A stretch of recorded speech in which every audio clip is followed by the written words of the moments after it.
Muy buenas tardes. Agradecerle a quienes están encargados de este evento. Profe Corredor, gracias por la relación de habernos invitado acá. Bienvenidos todos los compañeros que vienen de diferentes experiencias. ¿Tengo tiempo? ¿Qué tiempo tengo? Bueno, en estos 25 minutos voy a tratar de resumir un poco la experiencia lermeña, partiendo de una frase que dijo el compañero del Norte Cauca: quien no conoce su historia está condenado a repetirla. Démosle la imagen siguiente ahí.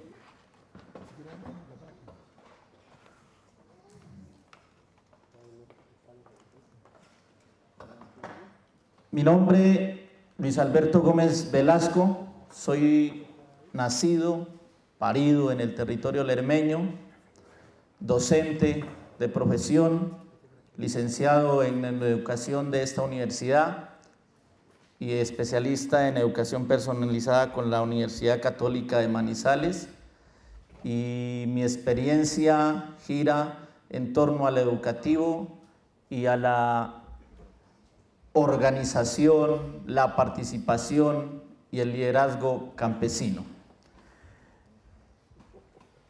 Voy a tratar de hablar de paz desde una experiencia más local, y para hablar de paz tenemos que hacer historia local. En el transcurso de esta presentación nos vamos a ir dando cuenta por qué Lerma, territorio de paz. Muchas de las imágenes que vamos a encontrar aquí son recogidas en el proceso histórico. Me alegra. Aquí veo muchas caras que han pasado por nuestro territorio. Siguiente. Vamos a hacer la ubicación geográfica. Estamos ubicados al nororiente del municipio de Bolívar, Cauca. Siguiente. Démosle, estas imágenes son pues una descripción ahí que he hecho para que los niños de la escuela también se ubiquen, porque este es el pan diario de mi labor como docente en la institución educativa agropecuaria Alejandro Gómez Muñoz, sede Escuela Rural Integrada Lerma Primaria. Entonces, nosotros estamos ubicados al nororiente del municipio de Bolívar, Cauca, en una intersección entre el piedemonte de la cordillera central del macizo colombiano y el valle del Patía. Siguiente. Para nosotros, antiguamente, antes del 88, estos símbolos, ahí, estos 4 símbolos, estaban ahí y no significaban nada. Eran unos elementos, nosotros le decíamos como muertos, ¿sí? A partir del 88, con la experiencia de paz que se vivió en Lerma, estos 4 símbolos, el cerro, el templo, el río Sánchez y el ceibo, se convirtieron en los símbolos que marcan nuestro territorio, que nos identifican. Démosle siguiente. Posteriormente, construimos ya más reciente la bandera, que nos identifica como territorio: el verde, la riqueza natural de las montañas; el azul, la riqueza hídrica; y el blanco, el proceso de paz que se lideró entre 1988 y 1998. Y últimamente, siguiente, hemos construido nuestro escudo, que es el que nos identifica como territorio lermeño. En ese escudo, en el letrero donde dice Lerma, hay la letra E, simboliza una hoja, y esa hoja no es una hoja cualquiera, es la hoja de coca con la que nos con la que nos identificamos los lermeños a través de la historia. Vamos a hacer una descripción de nuestro contexto así a manera rápida. La economía de Lerma hoy gira en torno a la actividad agrícola y pecuaria, donde la actividad agrícola en un porcentaje de un 90% es la coca. La geografía es una geografía quebrada, totalmente montañosa, donde sobresalen muchas montañas y el cerro que más sobresale es el Cerro de Lerma. La hidrografía tenemos como principal microcuenca el río Sánchez. La población es mayoritariamente campesina, pero también tenemos afros ubicados en la vereda de Aguas Frescas. A nivel educativo contamos con 9 sedes educativas de primaria y un bachillerato. ¿Cómo se pobló nuestro territorio? Porque hay que entender esto. Para poder entender los problemas hay que entender desde mucho antes nuestra historia. Nosotros somos descendientes, tenemos 3 teorías pobladoras. La primera teoría es que somos descendientes de los colonos almaguereños. Almaguer está a 2 horas de Lerma, quienes bajaron porque hace mucho tiempo hubo un terremoto que hundió a ese territorio, entonces los almaguereños bajaron, pero también ellos bajaban motivados por sembrar el maíz, porque el maíz en la zona caliente se tienen 2 cosechitas, en lo frío no es lo mismo. También otra teoría pobladora es la de Jerónimo de Lerma, colono, descendientes de españoles que antes de que existieran las carreteras para comunicarse el sur, nuestro territorio era atravesado por un camino nacional que comunicaba con las tierras del sur. Jerónimo de Lerma se ubicaba ahí con sus recuas de mulas para descansar por su riqueza hídrica y empezó a formar las primeras chozas en el sitio actual. Por eso nuestro territorio, la población se llama Lerma, la cabecera corregimental. Y la última teoría que pobló nuestro territorio es cuando el general José Hilario López decretó la libertad definitiva de los esclavos. En el año 1851, muy cerca a Lerma existía una hacienda llamada Mazamorras, de propiedad de Joaquín Mosquera, de aquí de Popayán, quien tenía una gran cantidad de esclavos y quienes habían construido una ciudadela. Y este señor, al decretarse la libertad, la obedece y los deja libres, y muchos de los negros, como dijo el compañero nuestro, deciden irse a tierras más lejanas. Por eso hoy nosotros tenemos la fortuna también de contar con la población afro en nuestro territorio. Estas son las teorías que han marcado el poblamiento de este territorio lermeño. Por aquí miro a uno de los compañeros que ayudó a construir este mural en Lerma. Ese mural resume la historia. ¿Y por qué hablamos de territorio de paz? Porque tenemos un gran acumulado histórico que ha sido reconocido a nivel local, municipal, regional, nacional. Voy a referirme a las etapas de vida de Lerma. La historia de Lerma podemos resumir 4 etapas de vida. La primera es la década antes del año 1979. Más adelante voy a referirme a ella. La segunda, la bonanza coquera y la violencia que se dio en nuestro territorio entre 1979 y 1988.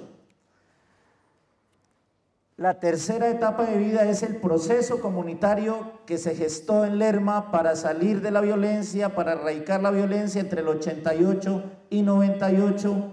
Y la última etapa son los tiempos actuales, a partir del 98. Voy a hacer una pequeña descripción de una de esas etapas para poder entender el tema de la paz en Lerma. La época antes de los 70 fue una época que se caracterizó por su economía, que giraba en torno a los productos agrícolas y pecuarios, del maíz, la caña, todos esos productos tradicionales. La coca existía ya en nuestro territorio, pero existía como un elemento ancestral, nutricional, medicinal. Se practicaban muchos valores, la solidaridad, el trabajo en mingas, el respeto a la autoridad. Yo siempre cuento esta historia que en nuestro pueblito existía policía, pero no la policía que conocemos hoy en número. Eran 3 policías escasamente, pero esos 3 policías se respetaban y eran capaces de capturar a 8 o 10 maleantes. Entonces había un profundo respeto por la autoridad militar, por la autoridad que era el inspector también. Existía pobreza, un bajo nivel educativo y había un cacicazgo político. A nosotros nos dominaban desde acá con el dedo meñique, desde la capital, o sea, del Cauca, desde bien arriba, a través de todas esas maquinarias que armaron los partidos tradicionales. Esto caracterizó esa época antes del 79. Ahora hablemos de la bonanza coquera. Para nosotros, en Lerma, cuando hablábamos tratando de reconstruir la historia y le preguntábamos a nuestros abuelos que quién les había enseñado a transformar la hoja de coca en cocaína.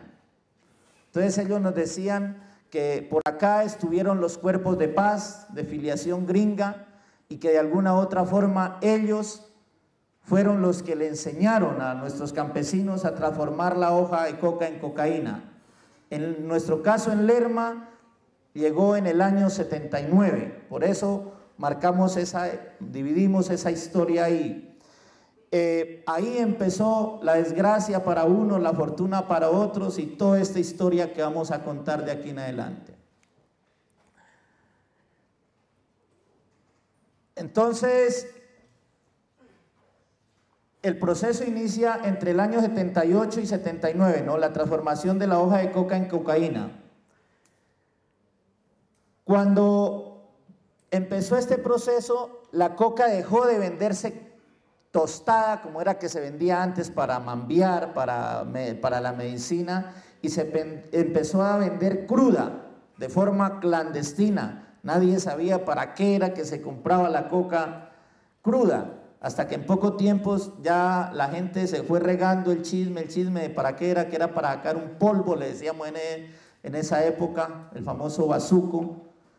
Y eso en poco tiempo generó una bonanza, mucha abundancia de dinero. También se desplazaron los cultivos tradicionales, se tumbó el café, la caña, la yuca. Todos los cultivos que se hacían anteriormente se desplazaron por el monocultivo de la coca. Es cierto que se mejoró en cierta parte la economía, en un poco, y las pocas casas que hoy tenemos en Lerma, en ladrillo, con buen techo de terní, son fruto de esa época, Pero también la gente compró muchos electrodomésticos y eso empezó a generar un fenómeno de aculturación en nuestro territorio. Ejemplos sencillos. Se perdieron los músicos tradicionales de cuerda con los que bailaba la gente, porque ya llegaron las vitrolas, los equipos de sonido. Todo se compraba, lo más humilde y sencillo que podemos encontrar en un territorio campesino, la leña, que la encontramos en cualquier zanjón, quebrada, también nos la llevaban a vender de diferentes territorios. Abundancia de dinero. Pero también la gente, como tenía mucha plata, empezó a armarse. Entonces, no era raro ver al lermeño que andaba con su buen revólver, su buena pistola, su buena guacharaca. Hasta la metra la empezamos a conocer allá en nuestro territorio. La gente se armó. Y la compra de vehículos, que generalmente la mayoría de vehículos, no había una casa en Lerma, de las 170 viviendas que habían en esa época, que no tuviera un vehículo o una moto, un carro o una moto. Y desafortunadamente, en el caso de los carros, ahí vino a aprovecharse la mafia de entonces, los grandes carteles, porque nos metieron carros robados, se aprovecharon de la inocencia de la gente, llevaban los carros, los cambiaban con la mercancía, y cuando ya salían los campesinos al bordo aquí a Popayán, los carros eran decomisados. Entonces robaron a mucha gente, todo se compraba. 5 años de abundancia y de dinero entre 1979 y 1983. La comunidad pensó que el dinero les iba a durar para toda la vida y no tuvieron en cuenta, no cayeron en cuenta que en algún momento la bonanza iba a decaer, iba a bajar. Eso fue en el año 83 y ahí empieza otra historia para nosotros. Entonces, nosotros esa época que vivimos del 83 al 88, 5 años, le hemos llamado la época de la violencia. Estas son las imágenes cotidianas de cómo se vivía la gente en Lerma. ¿Cómo andaban nuestros campesinos? Con la pistola al cinto, en veces se hablaba, andaban al estilo mexicano, ¿no? Con las cananas en cruz, como las películas del viejo oeste.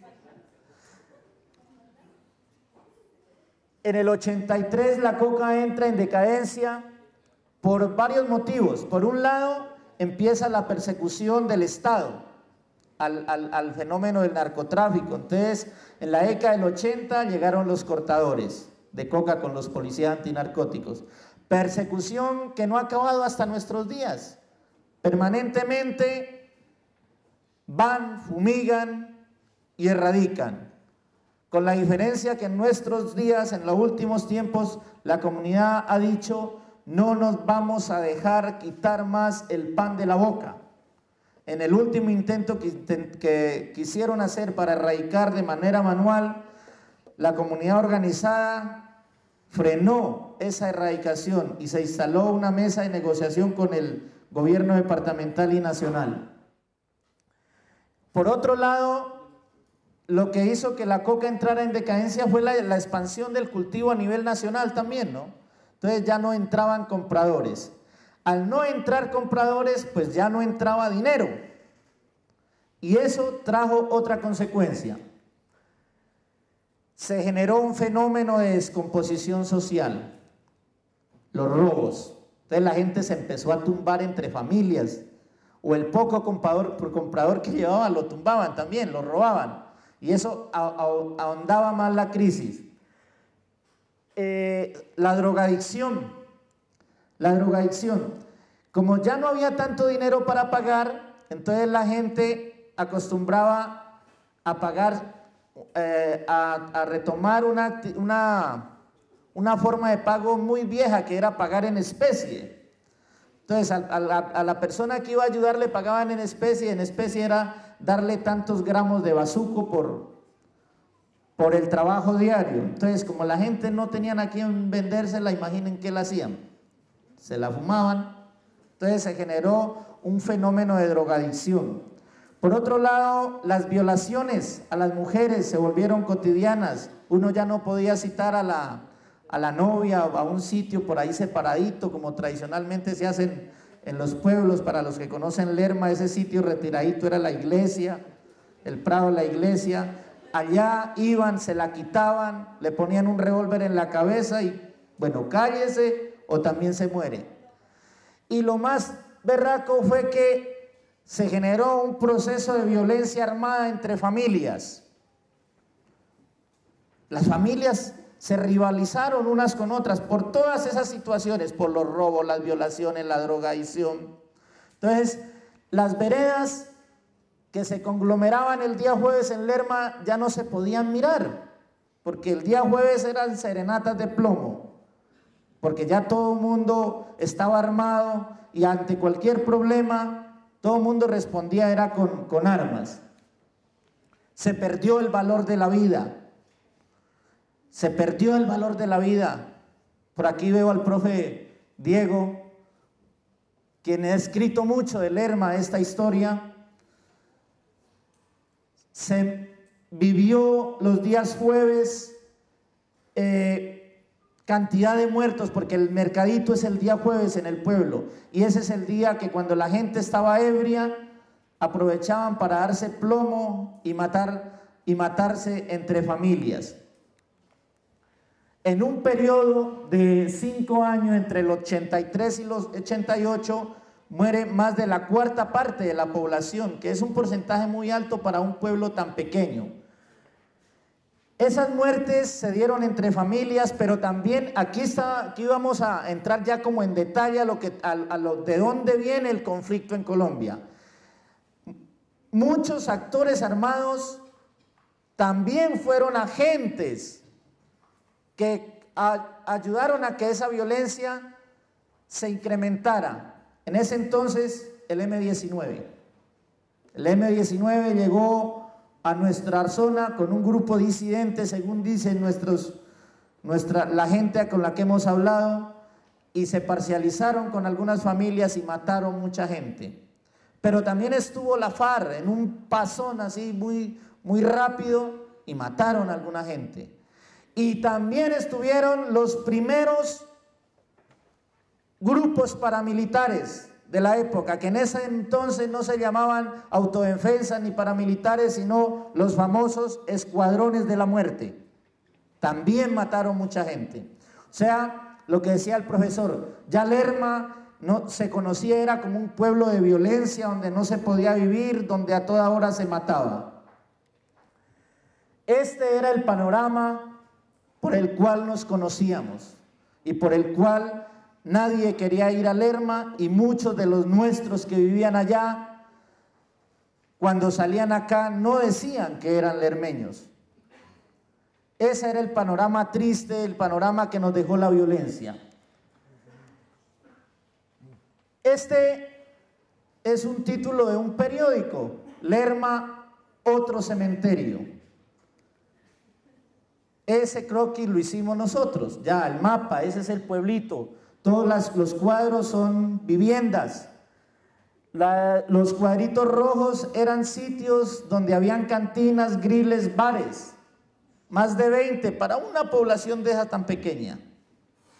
Y miren en donde están los griles y cantinas, hay muchos punticos negros, son tumbas, donde cayó cada muerto. Entonces nosotros decimos, y que lo hicimos en un evento de paz, cuando colocamos esas tumbas en reales ahí, los carros no podían circular, las aguas lluvias no corrían normalmente, las puertas de las cajas no se podían abrir porque ahí cayó un muerto. Las bancas del templo, el templo es el que está en Zapote, ahí en el centro hubo una muerte violenta, en el centro del templo.